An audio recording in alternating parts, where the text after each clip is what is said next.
Welcome to another episode of J-Rank. Today we're looking at some freak playoff scenarios, plus, is the SEC the new Pac-12/Big 12? Let's dive right into it. We're going to start with item number 4 on this list. Is SEC the new Pac-12/Big 12? The reason I say this, the SEC is cannibalizing. That's the issue we've had with the Pac-12 and the Big 12 in the past. Now, what I want to point out is in the past with those two conferences, we've said, the SEC, we've said, the Pac-12, they're beating up on each other. Maybe none of those teams are really that great. Or the Big 12, they're beating up on each other. We've got a bunch of 2-loss teams, a bunch of 3-loss teams. None of those teams are really good. Nobody's saying that about the SEC, and nobody's going to say that about the SEC. Instead, they're going to say, the conference is just this much deeper this year. There's legitimate scenarios, and we'll get to those in a second, where the SEC is going to struggle to get more than 2 or 3 bids into the playoff. A lot of people are going to say, that's absurd. What are you talking about? I'm being dead serious when I say the other conferences, because they've got a handful of teams that are dominant and they've got beneficial schedules, it'll be tough for the SEC to get teams with even 2 losses, and no 3-loss team is making it, and even some 2-loss teams from the SEC may not make it. So let's dive right into that. First, 3 ACC teams, okay? Clemson, SMU, and Miami don't play each other in the regular season, okay? So there's a genuine scenario in which all 3 of these teams go undefeated in ACC play. If that's the case, end of the season, 12-0 Miami, 11-1 SMU with their 1 loss to a good BYU team, and 11-1 Clemson with their lone loss to a good Georgia team. That's an absolutely realistic scenario because all 3 of those teams have played so well. If that ends up being the case, then what would happen, I'm not exactly sure the tiebreaker rules for the ACC. 2 of those teams go to the conference championship. Let's say it's Miami and Clemson. It would probably be actually Miami and SMU because Clemson has the weakest conference schedule of the 3. So let's say it's Miami, SMU. SMU wins, all of a sudden you've got 3 1-loss teams, and it'd be tough to exclude any of them from the playoff. Same thing if Clemson beats Miami and SMU's on the outside, then 3 1-loss teams from the ACC, all 3 would probably make the playoff. It's a realistic scenario. 3 Big 12 teams. This is another thing, okay? BYU doesn't play Iowa State. Iowa State and Kansas State play each other at the very end of the year.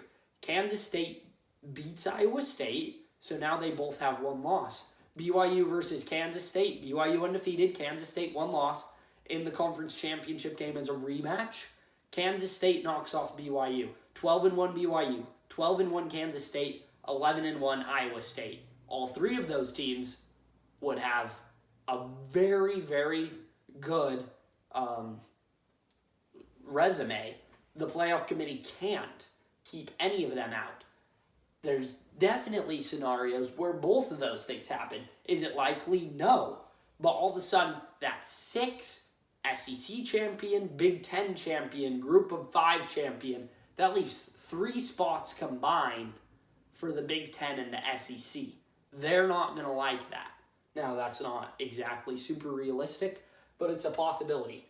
Now, here's another twist, okay? Army-Navy and Boise State, okay?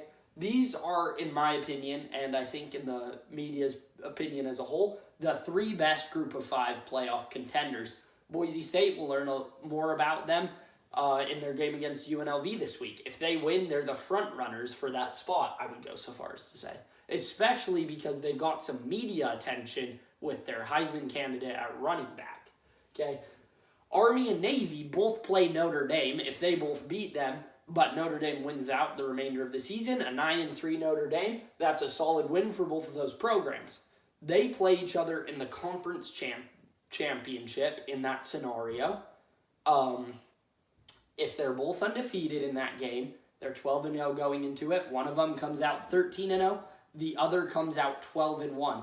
Now, people talk about the Army-Navy game being the playoff competing factor. The issue is the playoff will be announced before the traditional Army-Navy game is played, which means we have a real scenario of having, for example, 13-0 Army and 12-1 Navy, and the playoff committee is going to have to say, what if Navy wins? And now we have 13-1 Army, 13-1 Navy. We can't leave them out of the playoff. But if Army beats Navy again, then Navy will be left out. Most likely what would happen is they would put Army in, 13-0, and leave Navy out. But that would create a lot of controversy if Navy wins the rematch and both teams have the same record. They'd split the head-to-head series, okay? And Boise State this whole time could be staring at 12-1 saying, hey, we have a good schedule ourselves, and we're also one-loss conference champions. All three of these teams would have legitimate playoff arguments. So, I'm not saying at all that all of these things are going to happen. In fact, they're all unlikely. Army and Navy could definitely both lose to Notre Dame, and that eliminates them from playoff contention, because I don't think the playoff committee is going to risk putting a one-loss Army or Navy into the playoff, not knowing if they'll be at 2-loss a couple days later when they play their game. Could the playoff committee say, we're going to hold off a little bit until this game happens?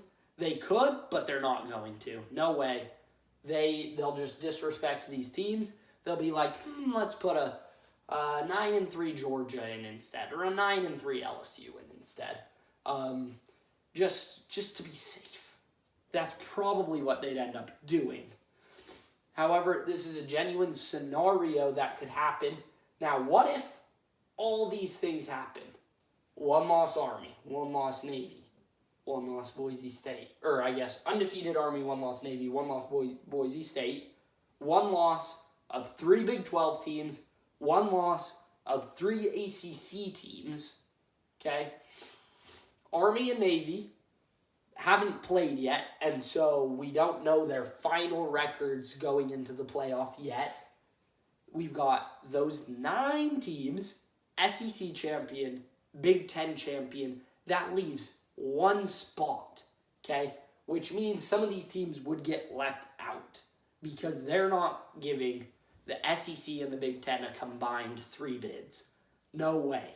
They would figure out a way to put a 2-loss Texas or a 2-loss Georgia or a 2-loss Indiana or something over these teams because of media perception around those conferences. Quite frankly, that's not fair, but that's the way it works.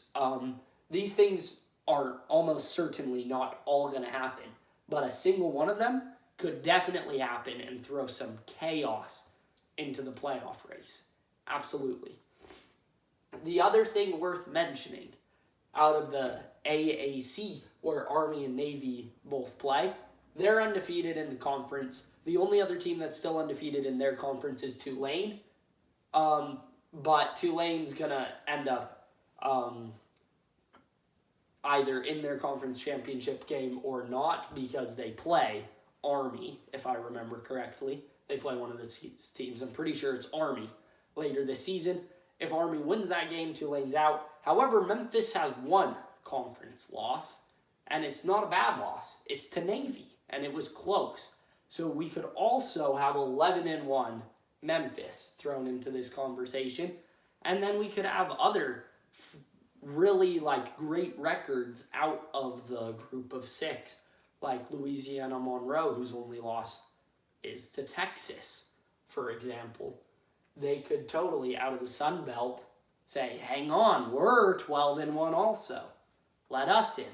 There's some total space for controversy this year because there's a lot of teams that are looking good, but none that are looking great.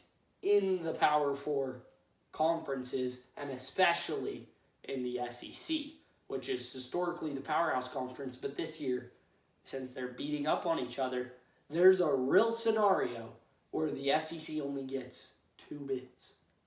Okay? That's what I have for you guys today on J-Rank. Comment what you think. I love hearing your guys' thoughts. And as always, have a great day.